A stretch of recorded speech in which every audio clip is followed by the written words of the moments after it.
अगर आप बिहार के हैं तो आपके ऊपर 27,000 रुपए का कर्ज है और बिहार के ऊपर हर दिन का 63 करोड़ का ब्याज है। यह आंकड़ा मैं आपके सामने लेकर आई हूं। और अब सवाल यह है कि 10वीं बार सीएम तो बन गए हैं नीतीश कुमार, लेकिन अब क्या करेंगे और कैसे आगे की सरकार को चलाएंगे। तो रिमझिम के 5 पॉइंट्स में आपको यही जानना है कि बिहार सरकार की कमाई कितना है, खर्च कितना है, कर्ज कितना है। दूसरा देखिए, एनडीए सरकार के नए वादों में कितना और खर्चा आएगा। तीसरा है कि 10वीं बार सीएम तो बन गए हैं नीतीश कुमार, लेकिन अब एक्स्ट्रा पैसा कहां से लेकर आएंगे। चौथा देखिए, बिहार की सरकार में किन मंत्रियों ने शपथ ली है। और पांचवा है कि बिहार की नई सरकार में किस जाति का दबदबा दिखा है। नमस्ते, मेरा नाम रिमझिम जेठानी है और आप मेरा शो रिमझिम के 5 पॉइंट्स देख रहे हैं। सबसे पहले मैं आपको कुछ आंकड़े बता देना चाहती हूं और आसान भाषा में आप जरूर देखिए। वित्त वर्ष 2024 और 25 की बात करते हैं तो बिहार का जो कुल नेट खर्च है, यानी बिहार राज्य ने जो खर्चा किया है, वो है 3.27 लाख करोड़ रुपए, यानी आप इसको 3.5 लाख करोड़ रुपए के आसपास ले लीजिए। लेकिन जो कमाई हुई है, भाई खर्चा तो आपने 3.5 लाख करोड़ रुपए कर दिया, लेकिन जो आपकी कमाई हुई है, आमदनी हुई है, वो सिर्फ 2.44 लाख करोड़ है। तो अगर आप ये डिफरेंस देखेंगे कि भाई आप खर्चा ज़्यादा कर रहे हैं लेकिन कमाई या आपकी आमदनी कम है, तो अपनी आमदनी से लगभग 82,000 करोड़ ज़्यादा खर्च कर रहा है बिहार। और इसी के कारण कहीं ना कहीं हर बिहारी पे कर्जा है। कमी पूरा करने सरकार ने तकरीबन 63,000 करोड़ का कर्ज लिया। अच्छा, अब कर्ज तो ले लिया, लेकिन आमदनी और खर्च में जो अंतर है वो आर्थिक लिहाज से देखा जाए तो वो एक खतरे की घंटी है। और अगर वित्त वर्ष 2024-25 की बात करते हैं तो ये जो लोन लिया है वो है 3.48 लाख करोड़ रुपए का लोन। अब इसको अगर मैं 100 बात की एक बात बता देती हूँ कि ये जो लोन लिया है बिहार ने, जो कर्जा लिया है, वो जीडीपी का 38.9% है। और अगर बिहार 100 रुपए का सामान प्रोड्यूस कर रहा है तो उसमें से 40 रुपया तो उसके ऊपर कर्ज है। आप ऐसे आसान भाषा में समझिए कि 100 में से 40 तो आपके ऊपर कर्जा ही है। अब बिहार की आबादी कितनी है? 13 करोड़ से ज़्यादा है। तो अगर हम इसको एक डिवाइड कर देते हैं, आपको समझाने के लिहाज से बताते हैं, तो अगर इस आंकड़े को डिवाइड कर दें हर एक बिहारी पे, तो हर बिहारी पर 27,000 रुपए का कर्ज है। इतना कर्जा है बिहार के ऊपर। 2025 और 26 का जो बजट आया है उसमें ये साफ पता चल रहा है कि आगे आने वाले 3 सालों में भी कोई ज़्यादा बदलाव देखने को नहीं मिलेगा। ये जो कर्जा है, ये जो अंतर है आपके खर्चे में और आपकी आमदनी में, वो कुछ 1-2 पॉइंट कम हो सकता है, लेकिन ज़्यादा अंतर नहीं आएगा। तो ये तो बिहार के लिए थोड़ी सी दिक्कत लेने वाली बात है। अगर चुनावी वादे पूरे करने गए तो कर्ज और बढ़ जाएगा। जो एनडीए सरकार ने चुनावी वादे किए हैं, अगर वो ये पूरे कर देते हैं तो बिहार पर और कर्जा बढ़ जाएगा, हर एक बिहारी पर और कर्जा बढ़ जाएगा। बिहार सरकार सालाना आप देख सकते हैं कैसे 23,000 करोड़ ब्याज दे रही है। 23,000 करोड़ सिर्फ और सिर्फ साल का ब्याज जा रहा है, यानी हर दिन का ब्याज करीब 63 करोड़ रुपए है, यानी 63 करोड़ रुपए है। तो ये तो आपने समझ लिया। अब ज़रा मैं आपको बताती हूँ कि एनडीए सरकार ने हर किसी से क्या वादे किए हैं। क्या उन्होंने एनडीए सरकार बना तो ली है, लेकिन किन वादों पर बनाई। सबसे बड़ा आपको पता है, जीविका दीदियों को 10,000 रुपये देंगे, दे भी दिए थे। अभी आगे उनको 2 लाख रुपए और मिलेंगे। बुजुर्गों, विधवा, दिव्यांगों को पेंशन 400 थी, लेकिन अब उसको 1100 कर दिया गया है।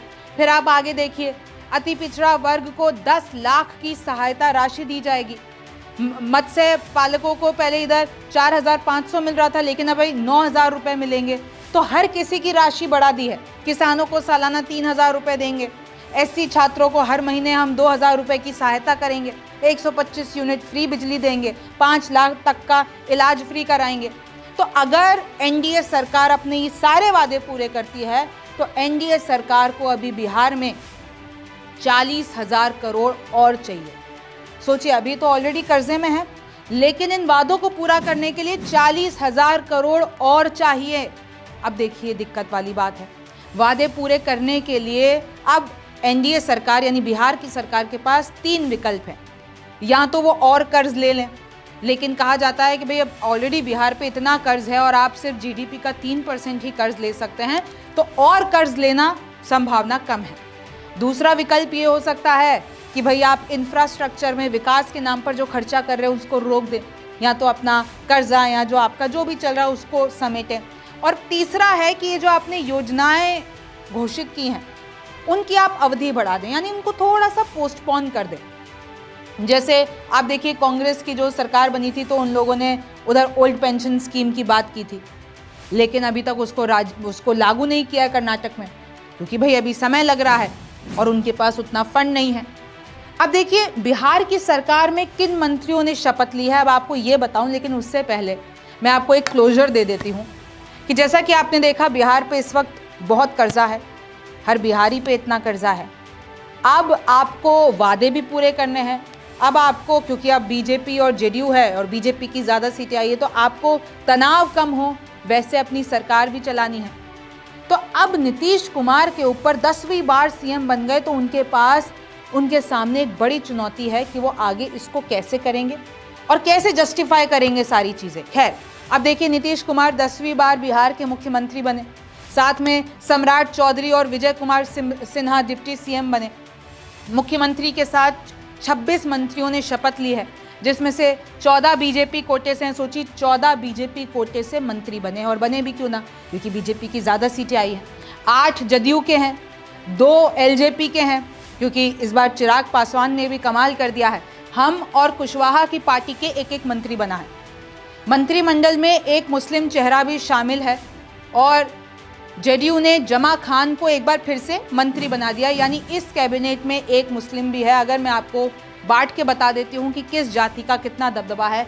राजपूत 4, भूमियार 2, ब्राह्मण 1, कायस्थ 1, कुशवाहा 3, कुर्मी 2, वैश्य 2, यादव 2, मुस्लिम 1, मल्लाह 2, दलित 5 और ईबीसी यानी एक्सट्रीमली बैकवर्ड क्लास 1। तो ये है किस जाति का कितना दबाव है। अब ज़रा मैं आपको नाम भी पढ़ के बता देती हूँ। देखिए बीजेपी के 14 मंत्री हैं। सम्राट चौधरी मुंगेर से कुशवाहा हैं, विजय सिन्हा लखीसराय से भूमियार हैं, दिलीप जायसवाल वैश्य हैं किशनगंज से, मंगल पांडे ब्राह्मण हैं सिवान से, नितिन नवीन कायस्थ हैं पटना से। फिर आगे आइए, सुरेंद्र मेहता कुशवाहा हैं बेगूसराय से, संजय टाइकर राजपूत हैं आरा से, लखेंद्र पासवान है वैशाली से, श्रेयसी सिंह जो कि पहली मर्तबा ये नई चेहरी हैं, जिनको नया चेहरा है, जिनको ये मौका मिला है, श्रेयसी सिंह राजपूत हैं जमुई से, अरुण शंकर प्रसाद सूरी मधुबनी। फिर आगे देखिए, राम कृपाल यादव पटना, रमा निषाद मल्ला मुजफ्फरपुर, नारायण शाह बनिया चंपारण से, प्रमोद कुमार चंद्रवंशी अति पिछड़ा वर्ग के हैं और औरंगाबाद से है। अब जेडीयू के 8 मंत्री कौन से हैं? नीतीश कुमार कुर्मी हैं और नालंदा से हैं, अशोक चौधरी दलित हैं और पटना से, लेसी सिंह राजपूत पूर्णिया से, सुनील कुमार दलित गोपालगंज से, विजेंद्र यादव सुपौल से। आगे देखिए, श्रवण कुमार कुर्मी हैं नालंदा से, विजय चौधरी भूमियार हैं समस्तीपुर से, मदन साहनी मल्ला हैं दरभंगा से, जमा खान मुस्लिम हैं कैमूर से। फिर आगे देखिए, एलजेपी के 2 मंत्री हैं, संजय पासवान है बेगूसराय से, संजय सिंह राजपूत हैं वैशाली से।